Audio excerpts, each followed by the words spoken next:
Hi, my name is Jamie, and this is your next episode of Cheema Connect. Well, I'm really excited for our agenda this week. I was hoping I'd be joined by my co-host, Jeff Frizzle, but unfortunately he's not back from California. But the show must go on, so here we are. Oh, is that him right there? Hey, Jamie. There it is. I'm back. Welcome back. Looks like you got some sun. I did. Well, I understand you got some time with Harry and with Harman while you're down in California. Did. We talked about some great stuff too. We had a State of the Union on how things are looking in the economy. We had a State of the Union on Cheema freight lines. We talked about maintenance, our new seal policy. Man, we had just a ton of content we can share with you guys. Well, I'd love to hear about it. All right, let's You do got it. some content from it. Let's go right to it. All right, we're coming to you live from Lathrop, California. Made the trip down here from Pacific, Washington, and I'm hanging out with Harry and Harman. How about that? How you doing? Good. How you doing? Doing great, doing great. A little hot down here, but it's good. Yeah, a little hot. It's pretty hot. Mm-hmm. How you doing, Harry? I'm doing good, man. Just, All just trying to keep you out of the hot weather, man. Bring you inside, right? Yep, exactly. Get some AC. That's good. That's good. So this month we wanted to give some updates on a few things. I think it'd be good to kick it off, Harman, with maybe an update on the economy. How do you think things are going these days? Things are going right. We're almost halfway through the year now. We're approaching June, and just overall, I'm sure you guys are hearing about it. Just things are very, very slow. A lot slower than we'd like them to be, which means we're having to take some freight that maybe we wouldn't normally take, having to work with some brokers and covering some loads that, like I said, that we wouldn't be normally doing. And so things overall are a little bit slow. So just the state of the economy, talks about the recession, all of those things. For the most part, luckily, we have some very good accounts, a lot of recession-proof accounts. Food, beverage, some of those kind of things, right? Don't want to go too much into the secrets, and I know my competitors watch these things, so want to keep that a little bit on the down low. I don't want them chasing my recession-proof freight. But overall, things are a little bit slower than we'd like I said, and which means that our drivers are having to do some things that we normally wouldn't want them to be doing. Sitting at some grocery DCs and some of those things. So it's slow. There's a lot of companies that we're starting to hear that are not making it. They're going under. There was a lot of trucks added to the market pre-pandemic to today. Upwards of about 180,000 new DOT numbers came live in the last 3 years. Wow. And that's a true number, right out of the FMCSA. And now those new entrants are starting to kind of go away, right? We're starting to see some of those go away. But that was roughly around like 300 new trucks that got added to the market. Now things during COVID and all that were crazy. I mean, there was a lot of different things going on. There was some free money out there. There was some it was insane, right? And I'm glad we're past all of that. We can start stabilizing a little bit. But with that, there's been, like I said, about 300,000 new trucks into the market that all had work when things were crazy and busy, and now as things are not as busy, they're still, believe it or not, around 2019 levels, which was fairly decent, right? It wasn't a great booming year, but it was okay. And so with that, just having all these extra trucks is excess capacity that basically, it's supply and demand, right? Too many trucks, not enough freight, which equals the market that we're in today. So like I said, luckily we're very, very good, and we have a lot of great accounts. But a lot of companies are not surviving. We're getting owner-operators and power-only guys that want to come and drive for us or pull with us and all that, calling every day looking for work. Some of the same guys that were going crazy, and some guys that we lost during the craziness that we needed their capacity on at the time, and they left to go haul other stuff. They're all calling right now because they don't have any work. So I know a lot of our drivers have mentioned, why are the owner-operators getting some work? Well, truth is, we're only using the owner-operators to supplement capacity where we have pockets of busy freight. We're not necessarily hiring more owner-operators and slowing down the company trucks by any means. We're not actively hiring any owner-operators at all and bringing them on. And so the freight that we're seeing right now is, it's our own freight, and some of the stuff that we normally do, and some not what we normally do. So we're just hoping for it to pick up a little bit. Mm-hmm. But that's kind of the basics of the economy. But there's a lot more going into it, right? People are nervous. They're not buying as many things as they normally would. People are saving their money. So or the other part that we don't realize is when things were crazy, there was a lot of free money being handed out. People that were gonna go buy a barbecue grill went and bought it then. Now they're not buying it, so we're not hauling it. So those kind of things, right? They fixed up their backyards. They did all that stuff then, right? And not just with the free money, but people were at home, and so they needed things to do. So they were buying stuff, repairing their fences, making new backyards, whatever, and they did all that then. So our retailers that we haul for, home improvement or whatever, they're a little bit slower right now. So we just need things to, we need that 3-year-old grill to start getting old, and then they'll go and buy it again, right? So that's kind of the state of the economy here. Wait, I just heard that you just bought a new grill too, right? I know, but mine wasn't 3 years old. I just needed a new one because I moved. Just trying to help out the economy. Yeah, right? just trying to get another truckload, man. Well, Harry and I were down at a conference in Georgia a couple weeks ago, and I can tell you that every carrier that was there was at least 100 plus carriers there. It's the same thing.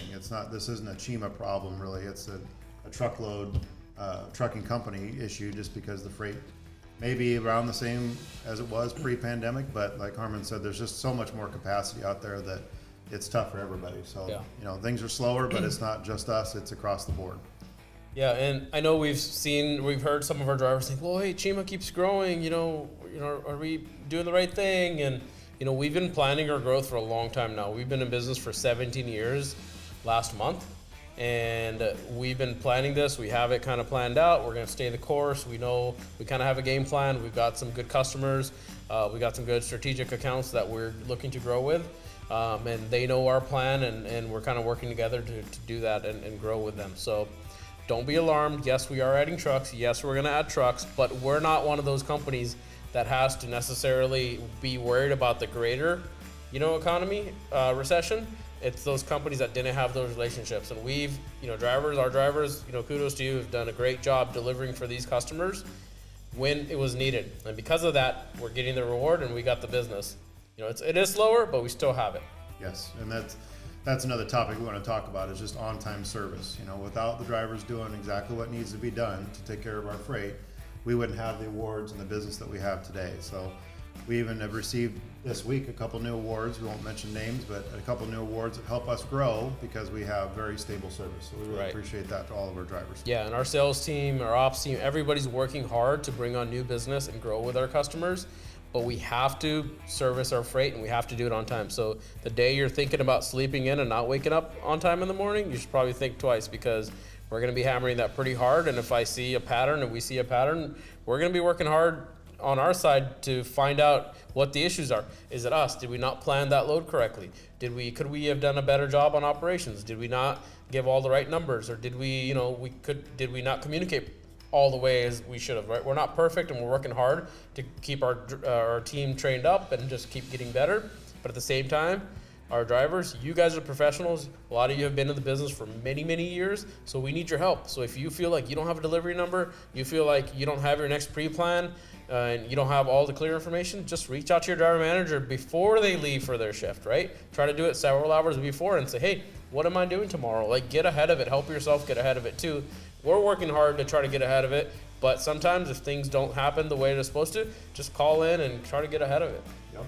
So let's all work together to help ourselves here. We definitely don't want to set our drivers up for failure at the end of the day. So correct. Yep.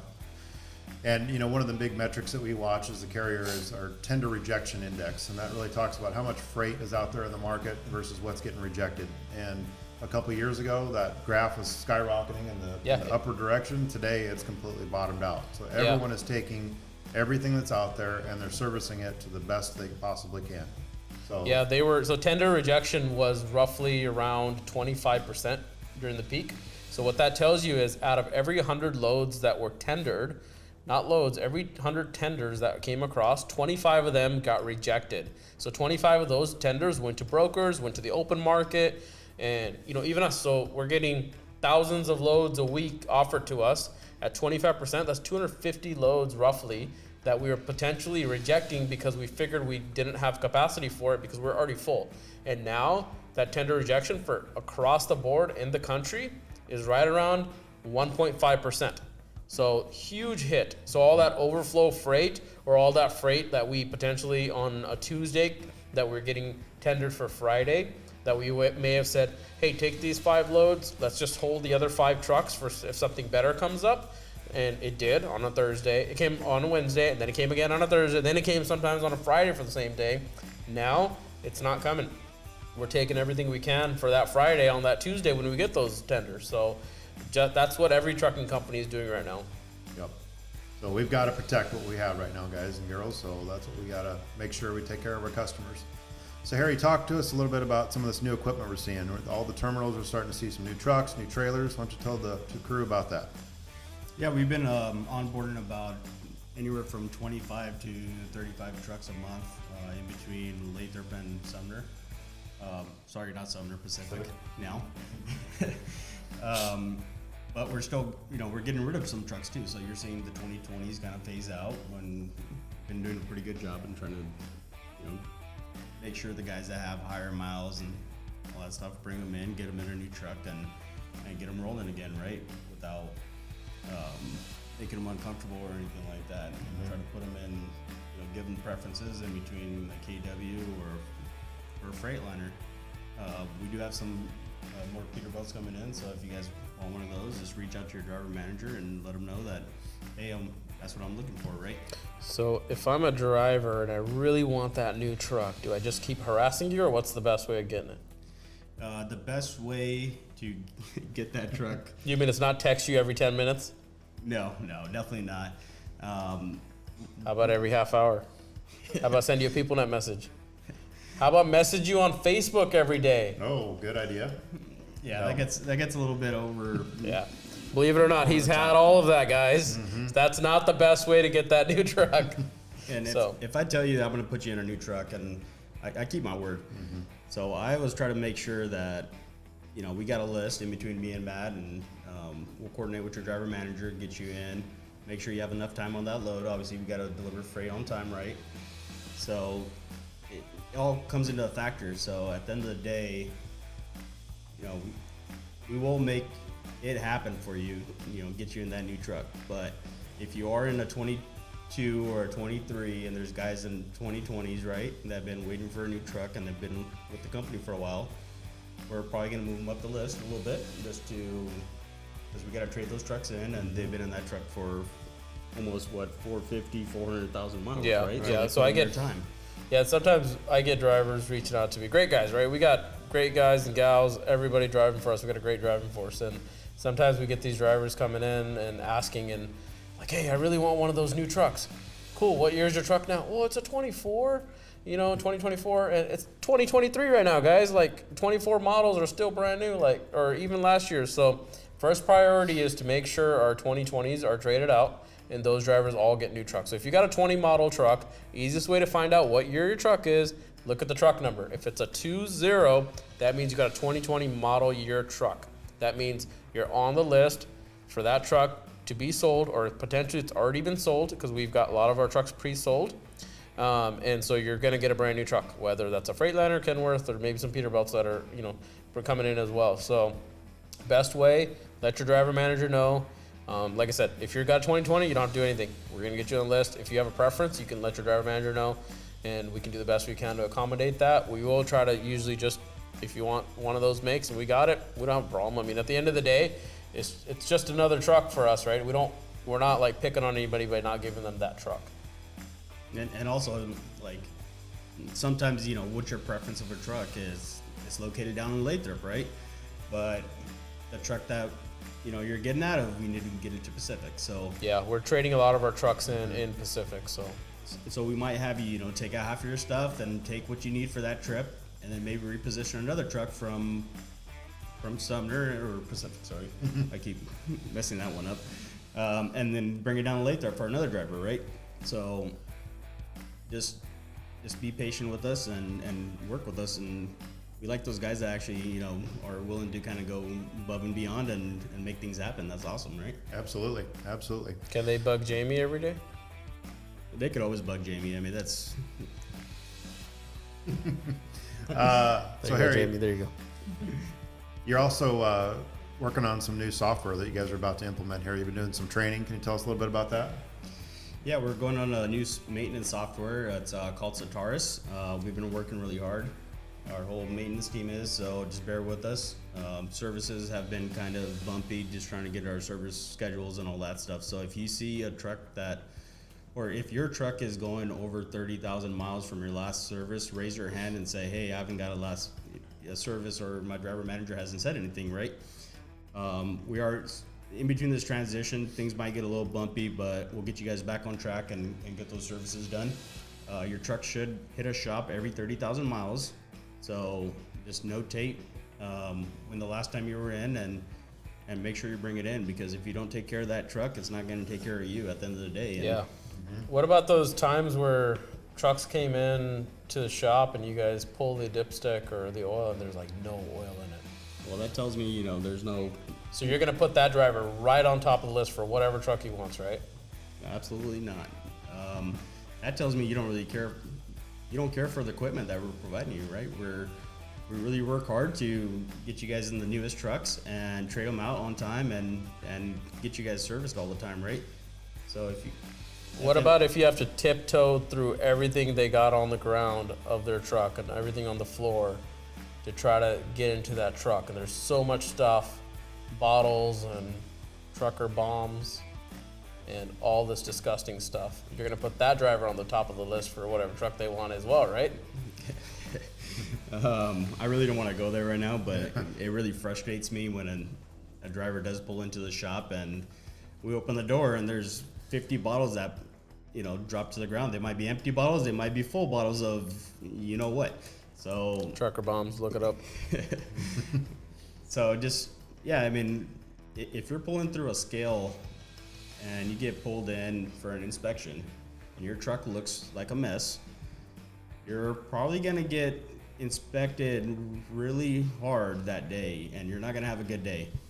So your appearance makes a big difference, right? So if the inside of your truck doesn't look good, then probably the outside of the truck doesn't look good either, because you definitely don't care about your equipment, right? So this kind of goes into like truck washes and stuff. We do allow, once a month truck washes.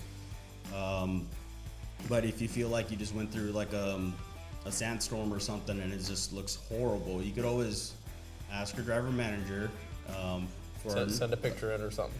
Send a picture in for additional truck wash. This comes on work count probably every week, right? Yeah, they want additional truck washes. More truck washes. So that is out there for you guys to request, and we'll look at it case by case, right? And we'll try to turn that on fairly quickly, but Yep. that's kind of a case by case. We got a lot of drivers asking for multiple truck washes a month, and we got some drivers that don't even wash their truck every quarter. So everybody kind of help yourselves here, and it's once a month at any Blue Beacon. Do not get your engines washed. yeah, do not. Good point. Yeah. Do not get your engines washed. We did turn that off, so if you pull into a Blue Beacon, they might ask you to pay for it. So we don't want you guys to pay for it because we don't want you guys to wash your engines. They shouldn't be allowing it anyways, right? They shouldn't be allowing it, But but it still sometimes happens. it slips away. Yep. The person at the front counter does not know, and you go in, I want my engine washed, blah, blah, blah. And next thing you know, they turn around and say, here's the bill for, I don't know what an engine wash costs right I now. don't know. But you do have an option to come in on Mondays at Lathrop. They start around 8 a.m. to get that additional truck wash too, so go ahead and take advantage of it. We don't really track any of that stuff, and it's kind of a free-for-all, right? So if you're driving through Lathrop on a Monday morning, why not get your truck washed, right? You're revealing some secrets you probably shouldn't. Well, I'm just trying to get everybody to take pride in their ride, Yeah, right? right in the ride. That's the key right there. So speaking of equipment, trucks, trailers, we have over 100 rental trailers, McKinney trailers out there that we've had for the past 18 to 20 months. Thank you, McKinney trailers. You guys helped us out when we needed it, and we needed equipment when it was hard to get during everything. So it's getting time to start returning those. So you're probably going to start seeing some requests over the next few weeks, into the next several months as we get ready to return a lot of that equipment. We're not taking your empty trailer away, so don't get scared. We'll probably give you another trailer. Yeah, we'll figure it out. So we've got a lot of new trailers coming in. We've got new trailers coming in everywhere. And so we're going to start returning those rentals so we can get rid of all of these rentals out there and not have that expense anymore. Yeah, and then with trailers, what's the most crucial thing, Frizz, on the back of a trailer, right next to where the locks and everything and the handles go? What's the most crucial thing when their driver is loaded? I would tell you, you think that this would be somewhat common sense, but if you leave a customer and it's got a seal on the trailer, leave it alone until you make the delivery. We've had a lot of issues with seals getting broke en route, seals that are broke at terminals, people that are putting seals on empty trailers to try to reserve them, and it's really caused a lot of trouble. So first of all, frustrations for anyone looking for an empty, and if they see a Cheema seal specifically on a trailer, then they go to break it. Doesn't always mean that there's an empty trailer. Could be there's some OS&D still on the trailer. Could be the customer didn't give us their own seal, so we put our own on there. But we can't just be breaking seals, because what happens is we'll end up buying a load, which has actually happened. We've bought a lot of those. Right. So We just rolled out a brand new seal policy through our safety department, and if you have not seen that through your driver manager, get in touch with them right away. But go through the policy itself, get it signed. We'll put that with our safety crew so that you understand all the things. But number one, don't break it. If you get pulled over or at a weigh station and a law enforcement officer asks you to break the seal, that is totally fine. They'll document everything on the bill of lading. But don't go and break it on your own. Get someone involved first. Maybe you have a load shift. That's okay. We'll talk about that with you. Maybe you have other issues that are going on with the equipment. A trailer door that didn't maybe get latched on the top. That happens sometimes, right, Harry? Yep. But we'll notate it. We'll you should be contact checking the customer latches before you before leave. you leave. Yep. Absolutely. But And even if it's a preloaded trailer and it's not latched properly, have them break the seal right there, the customer, before you leave, and relatch it, make sure it's good to go. yep. So We've seal- had a lot of unlatched trailers too, which is, like we said, thought is common sense, but you should be looking up top, right? Right. Make right. sure your trailer's latched. It's part of your pre-trip. Yep. So before you leave the shipper, check for that. Make sure it's got a seal on it. Make sure it's notated on your bill of lading. If they have the seal number on the bills, notate that to make sure it matches. So it's very important. But if you haven't signed this seal policy yet, get in touch with the driver manager, read through it, understand it, ask any questions, and get it signed. That's all we're asking for. So we have some good updates going on with the terminals right now. I'll kind of kick it off here, first of all, with Pacific. So we know there's a lot of frustration with our yard in Pacific. Some weekends it's crowded as could be. We have no spots available. We've got some partner carriers that are parking in there. Very soon, hopefully at the end of this week, we'll have some space freed up on the east side, so that'll give some extra parking in there. We'll move some of the trucks that we've got in the middle over to that area. Plus, we've got some new trailers coming in here. I know you're working on a project that'll probably be parked over there as well, right? Yep. So, and then let's see, so it's May now, so June, July range, we'll be paving a lot as well. So Freightliner next door is working through a major paving project, and we're the third step of the process, but we'll be paving the entire lot, restriping it, so that'll be a lot better organized for what we have there in Pacific.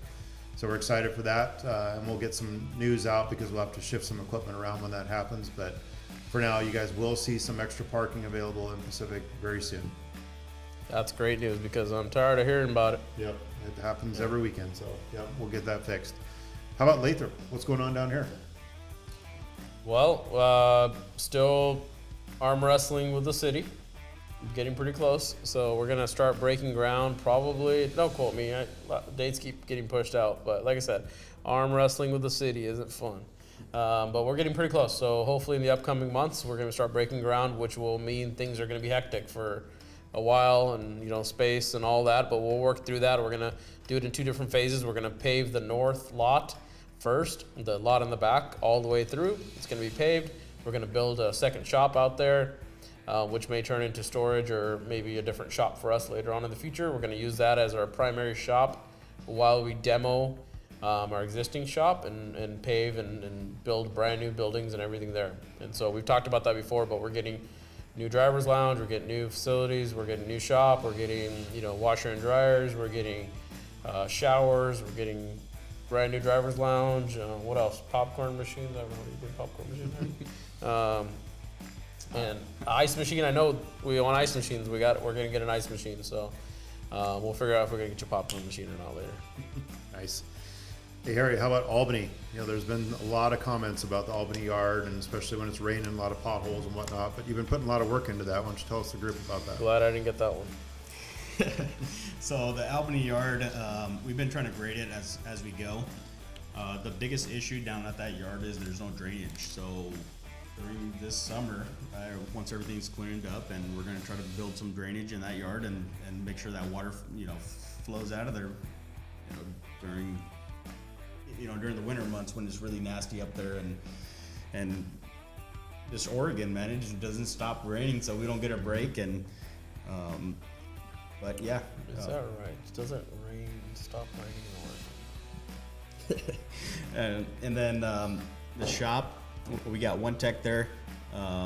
He's able to do a lot of different things. I mean, services and stuff like that now.